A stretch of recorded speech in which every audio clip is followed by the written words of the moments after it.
This is an update on the racing rules of sailing with Stephen Aulich, IRO and Sail Melbourne PRO 2023, and Peter Merritt, NRO. This session was recorded at the Sail Melbourne 2023 Race Official Seminar.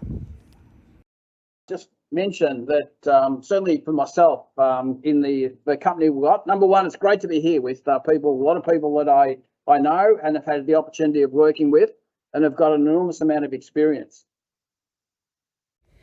Unfortunately, this presentation is missing some audio due to technical difficulties. We apologise for any inconvenience this may incur and have included the slides referenced during this time.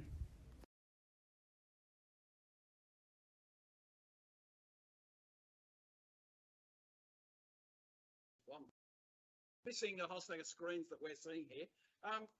So one of the things that I'm interested to talk about is, so if I just talk about, I've just recently had the opportunity to be the principal race officer at the Ilka Nationals, Botany Bay up in Sydney.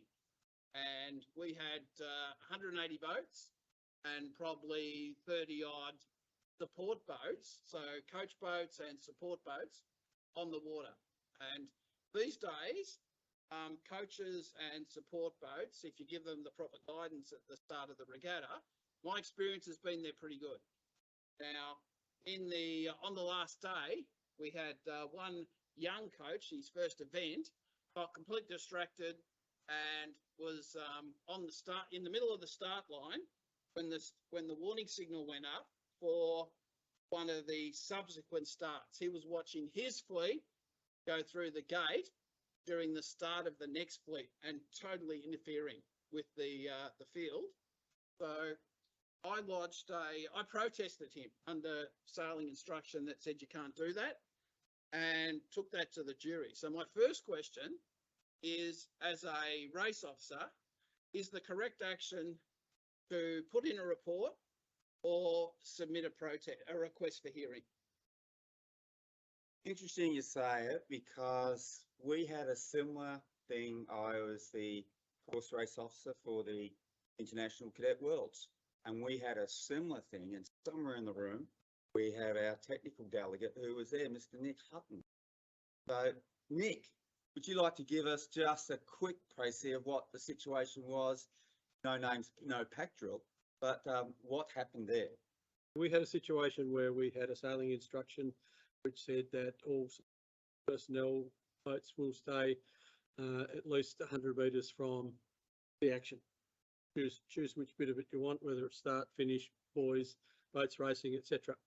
And the finishing line was set up 90 metres downwind from the starting line. And we were running a start. Steve was running his start. Finish boat was running its finish for the two fleets running. So the second fleet was finishing while the first fleet was starting.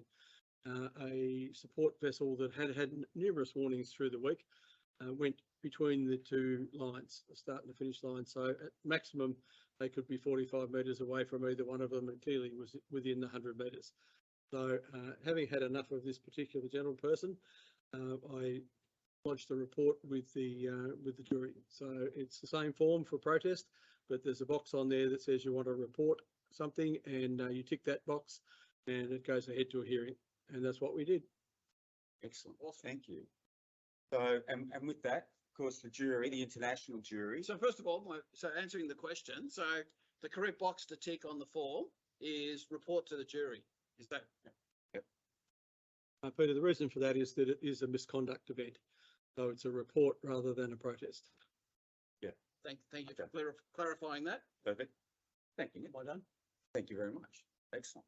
So my next question, sorry, go on. No. So that part, it's not, we don't want to penalise people in our sport so much. We just want people to comply with the rule also. Comply with the rule. So, and it's not like you want the person rubbed out for what you'd almost call a misdemeanor. But how do we then brush it all up and tidy it up so that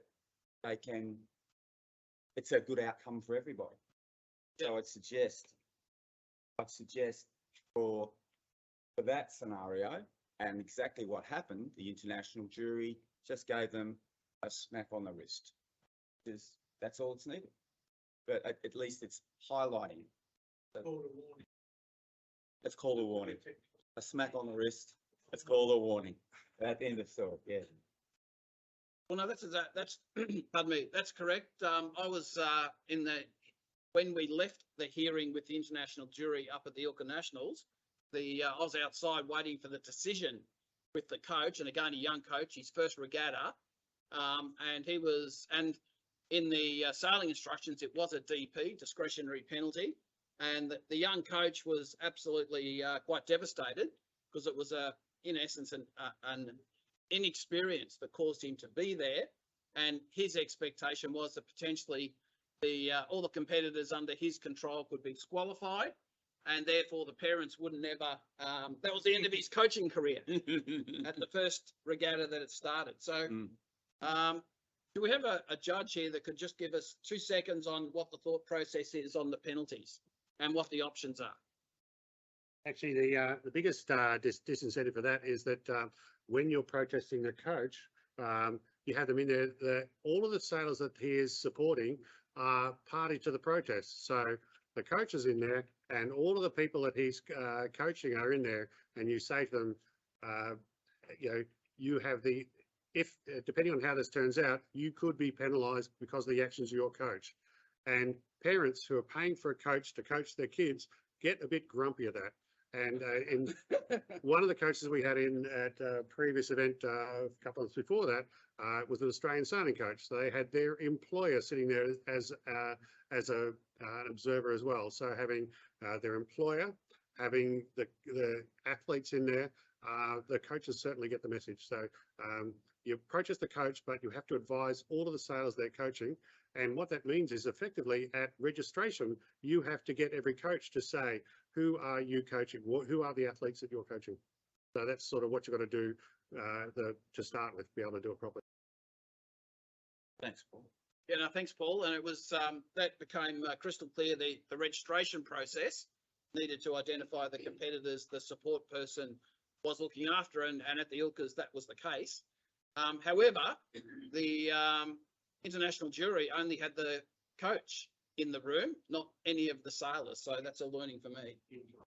Okay, this is an interesting one for me as the founder of the Sailor app and producing a results system, and also obviously a race officer.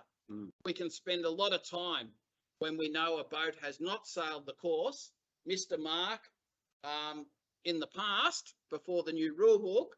If we could not have a meeting with that competitor and they retired, the only option was to protest them.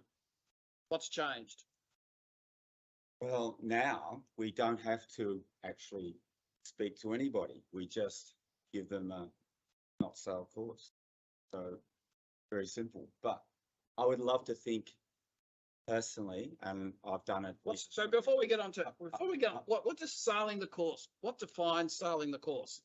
Well, let's just keep reading those. There's a multiple parts of that. Past each mark, the side of the course required, and in the correct order. Touches each mark designated in the sailing instructions to be a rounding mark, and passes between the marks of the gate and the direction of the course from the previous mark. And it's all about that string line, all about being drawn to it. So that's fine. Thank you. That's a new definition in the latest rulebook. It is. So objective then, expedite scoring, reduce the work for race and protest committees. Race committees should score a boat, NSC, only when there is a clear evidence that proves that a boat has not sailed the course. Standard of proof, the balance of probabilities, the ponderance of evidence. Notice, no notice need to be provided, similar to an OCS or a BFD. But not sailing the course, I mean, that's a pretty heavy penalty for anybody. For me, I would be the first to actually approach that competitor on the beach and have a chat. But I come across a scenario in our nationals, international cadet nationals, just prior to the Worlds. And there was an international juror was there, and he came to me after the race and he said, "Oh, you have to give that an NCS for this particular boat." I saw them doing, they turned and they clearly well away from the mark and then took off in the direction of the next mark. So there's a lot of boats around. They did not sail the course. You have to just mark it off. NSC. I said, "Oh, I don't really want to do that. Tell you what, come with me. Let's go and have a chat to find the sailor in the park." We found the sailor in the park. And then we said, "Oh, look, come across." And I went across and I love whiteboards, being a dinosaur. I love whiteboards. And we took up the whiteboard and we said, "Look, this is what happened in that race." And she said, "Oh, yeah, that was amazing. There's so many boats around." And I went through and I hit the mark. And I come round from the mark and I did my 360 and then I took off. And we just looked at each other. I said, "Oh, that explains the situation perfectly. Thank you very much." And the international juror, they said, "Well, exactly right. That's exactly what happened." And so it's like, we've got to be careful about how we go down this process and give the competitor the benefit of the doubt and it talks about the balance of probabilities and the preponderance of evidence. So I really do think it's something to be used at your discretion. Yes, it can save time, but I think it's a good thing to have. Yeah, and I think also just for myself, I'd unless there's unusual situation, I'd like to if a boat is about to be scored NSC in a race, exactly the same as yourself, I'd like to have a chat to that competitor, because it's just as likely, certainly in club racing, less so at say Sail Melbourne, that the competitor just doesn't understand our sport yet, doesn't understand the course that they're sailing, and I'd like them to go away comfortable. That well, I would want to be comfortable on the balance of probabilities. I would want to be certain that we're scoring them NSC appropriately. Has anyone here had a good experience or a bad experience using NSC so far? Classical example then would be if a boat ended up by finishing at least an hour and a half ahead of where you would normally expect to come in. Yeah. Well, So again, without being a juror, but hang on a minute, you're an IRO. What are you talking about? we're a self-governing sport, and we'd have to put it back on the, did you take that competitor to the room? Did you put a protest in? Did you put your flag up? Did you advise them and go through that process? So we're relying on others to do it, not us, or not hearsay either. So your course boat reports it as opposed to going to competitor. Now if our course boat reports it, that's a separate thing.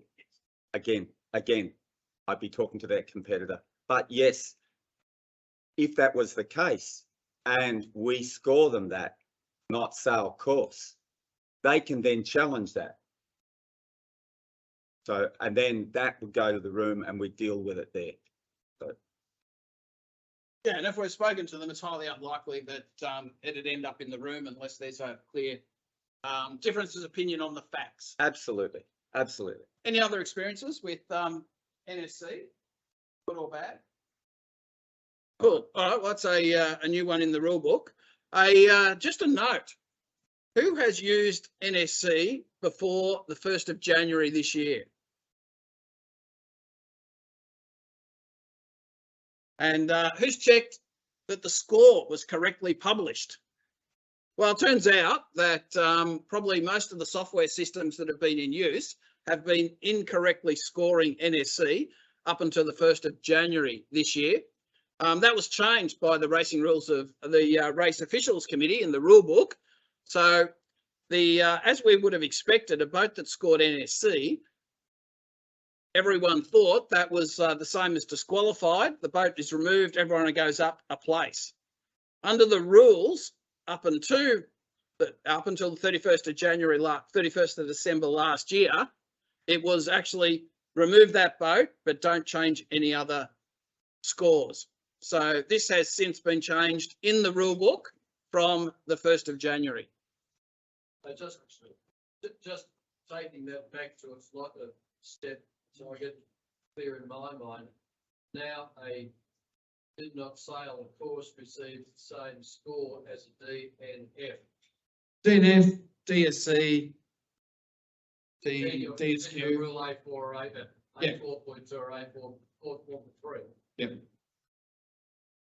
So we're missing a slide which talks about evolution of the PRO, CRO technical officer role. So totally relevant for this event where there's PROs on shore, course race officers on the water. And so we thought we'd just take a few minutes at this point in the seminar just to share experiences on what you've learned over the time. And for me, I was PRO at the 2020 Ilka Nationals, and Steve was one of the course race officers out on the water. And I think overall that went pretty well. I stuck to my lane on shore and dealing with the jury and changes and notices and all that sort of crap. And then occasionally went out on the water to just see what was happening. And if I look at my time and I've reflected over that, one of the things that I did that I'm thinking, well, maybe I shouldn't have done was for a couple of the starts, I'd go up behind the start boat and see all the boats crowded down one end of the start line, ring Steve up and said, maybe you should postpone and reset the line. And Steve, on reflection, that was probably one of the things that I was feeling uncomfortable that I did. What was your feeling? And I haven't chatted to Steve about this ever before, so confession time. How did you feel about that?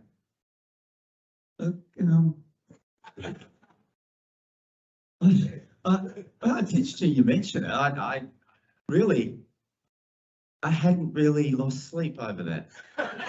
And if there was people crowding the line, look, we all have to be careful not to micromanage. And my role here as a PRO, I wouldn't want to be accused of micromanaging. I mean, it's about you wrap yourself with the best people around you always, and I've got to wrap myself with good people all the time to make me look good. But I think it's incumbent on that you're just part of the team. You're seeing something, a perspective as an official I respect from a distance. And it's a bit like me going out and looking at a course race officer's role here, and I look at things from a different perspective, and I'm making suggestions. So you ringing me up, I don't even remember the call, but it obviously happened. But that's my role as PRO. But I'll talk to people about it and say, well, if I can't fix it, I'll get somebody else to fix it. I'm not there to micromanage. I'm there to actually ensure we give the best possible result to the sailor. But thank you for sticking it to me. Just on exactly that one, I think that's one of the roles actually of the PRO is I can remember distinctly at a Sail Melbourne event, obviously a few years ago now, I was on a finished boat and we flew the blue flag. And we'd flown the blue flag, and the issue was that the first boat hadn't gone around the last mark for the last time. And I can't remember whether it was Kevin or Ross came up to me, principal race officer, and said, hey, you shouldn't have the blue flag up. And I said, well, actually, that's correct. I shouldn't have it up. And we took it down. So I used that as a learning experience. So if the PRO can assist with learning, that's all good. Yeah. Always. Happy days. Any other PRO, CRO experiences people think might be useful to mention? Paul just mentioned it's great to have a second pair of eyes, and that's as a course race officer, that's one of the values that a PRO can add. Peter. Is there a case for having a PRO when there's only one race course? Interesting question. So Might need to repeat it. yeah, no, I will, because I can see someone shaking their head in the audience, and I disagree. So at the What is the question? yeah, we'll repeat the question. So is there a reason to have a PRO and a CRO when there's only one course? And depends on the definitions of the terms that you wish to use. but I always find my personal experience is it's great to have if you've got one course, it's in essence great to have a race committee of 2 people that can to work together. And I find it's great to have one person, if they're happy to stay on shore, for big regattas we're talking about, deal with competitors, deal with juries, deal with notices, and then the course race officer has the opportunity of dealing with the volunteers, the equipment, and just go on water.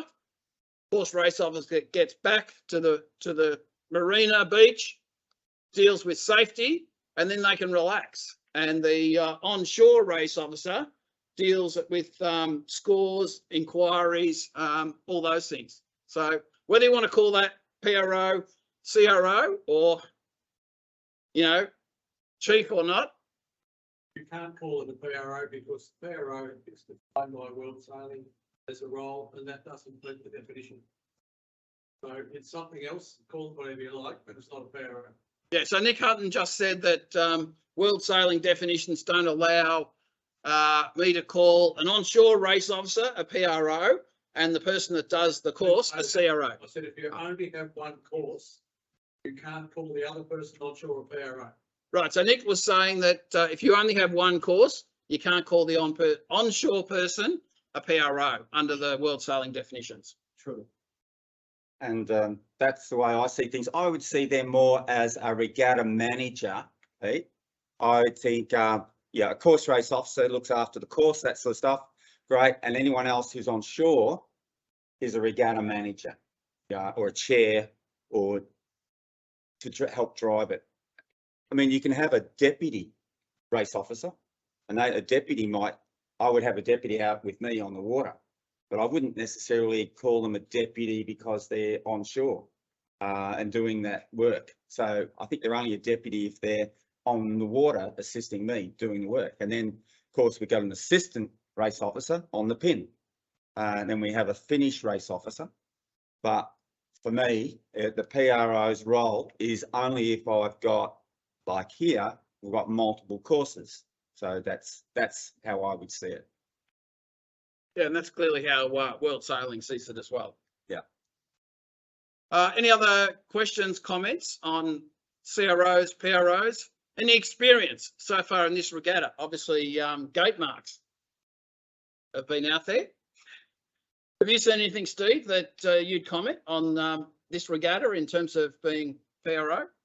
Look, again, it's just we've entrusted the course race officers to do a job. They've been chosen from a whole heap. Everyone's been applying for the role, but we'll just give it to the people we trust to do those roles.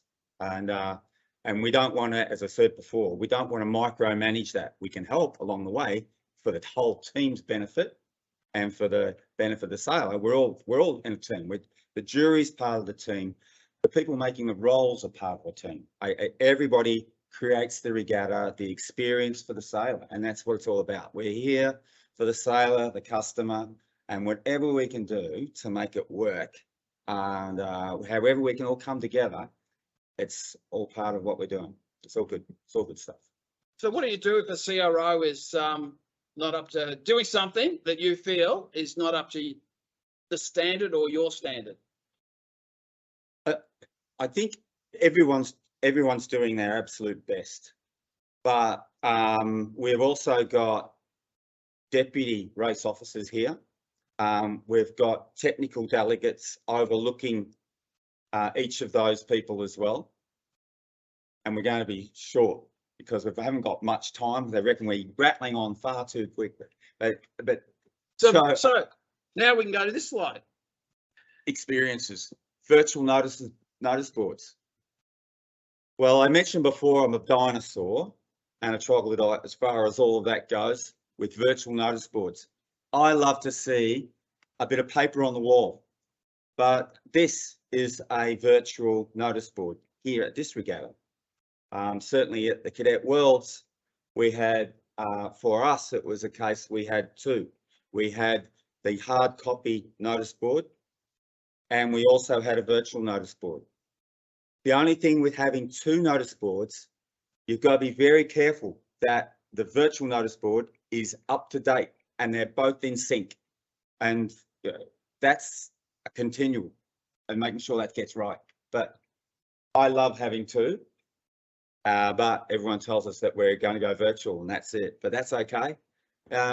What's the preference in the room? Virtual, we've got virtual. Dinosaur, fantastic. Club levels notice board, yeah, not virtual, yeah. Peter? Yeah, okay, that's interesting. Yeah, race management people are a lot older, but the customers are a lot younger and they're more into the virtual world.